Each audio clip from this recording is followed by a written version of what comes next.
Hello everyone, আমার মিঠাই রসোই চ্যানেলে আপনাদের সবাইকে স্বাগত।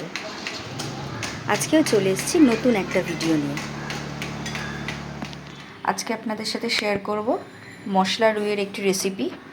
তার জন্য আমাদের যা যা লাগবে সেগুলো একবার বলে দিই। এখানে রুই মাছটা ভালো করে ধুয়ে নুন আর হলুদ দিয়ে মাখিয়ে রাখা আছে।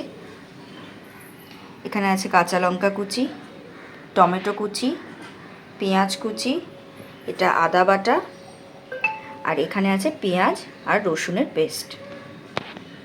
চলো, আর নামানোর আগে ছড়িয়ে দেবো সামান্য ধনেপাতা। সবার প্রথমে গ্যাসটা অন করে কড়াটা গ্যাসের মধ্যে বসিয়ে দেবো। কড়াটা গরম হয়ে গেলে ওর মধ্যে তেলটা দিয়ে দেবো, সর্ষের তেল। তেলটা গরম হয়ে গেলে ওর মধ্যে একে একে নুন আর হলুদ দিয়ে মাখানো মাছগুলোকে ছেড়ে দেবো। দুটো দিক এরকম উল্টে পাল্টে ভালো করে লাল করে ভেজে নিতে হবে। একটু লাল লাল করে ভাজা হয়ে গেছে। আপনারা যারা কড়া ভাজা খান তারা আরেকটু কড়া করে ভেজে নিতে পারেন, কিন্তু আমি এরকমভাবেই তুলে নেব। এবার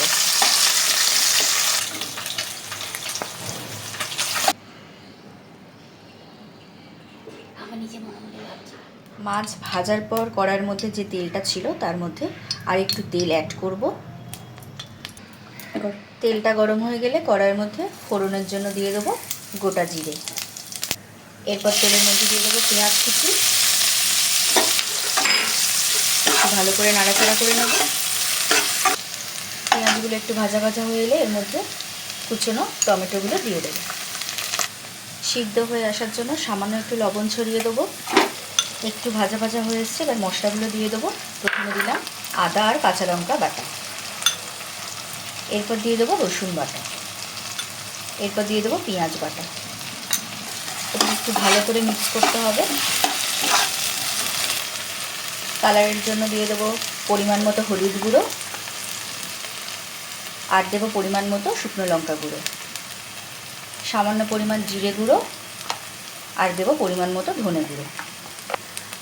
এই রান্নাটায় একটু গোলমরিচ ব্যবহার করছি, ছড়িয়ে দেবো সামান্য পরিমাণে গোলমরিচের গুঁড়ো।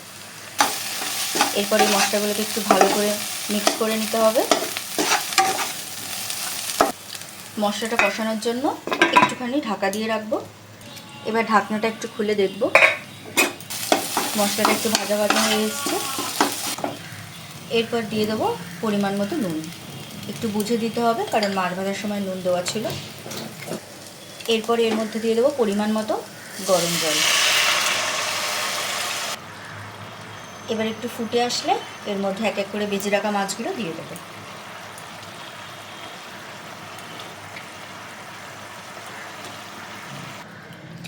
উপর থেকে একটুখানি সামান্য পরিমাণে চিনি ছড়িয়ে দেবো। এরপর কিছুক্ষণের জন্য ঢাকা দিয়ে রাখতে হবে। ঢাকনাটা খুলে একটু দেখব।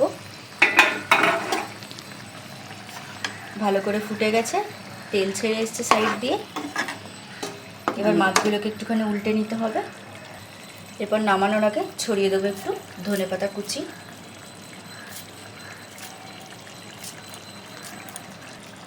রান্না রেডি, এবার নামিয়ে নেব। আমাদের মশলা রুই রেডি অ্যান্ড সার্ভ। এটা গরম গরম ভাতের সাথে খেতে খুব ভালো লাগবে। আপনারাও একবার বাড়িতে বানিয়ে জানাবেন কেমন লাগলো। আজকের ভিডিও এই অবধি, আবার দেখা হচ্ছে পরের ভিডিওতে।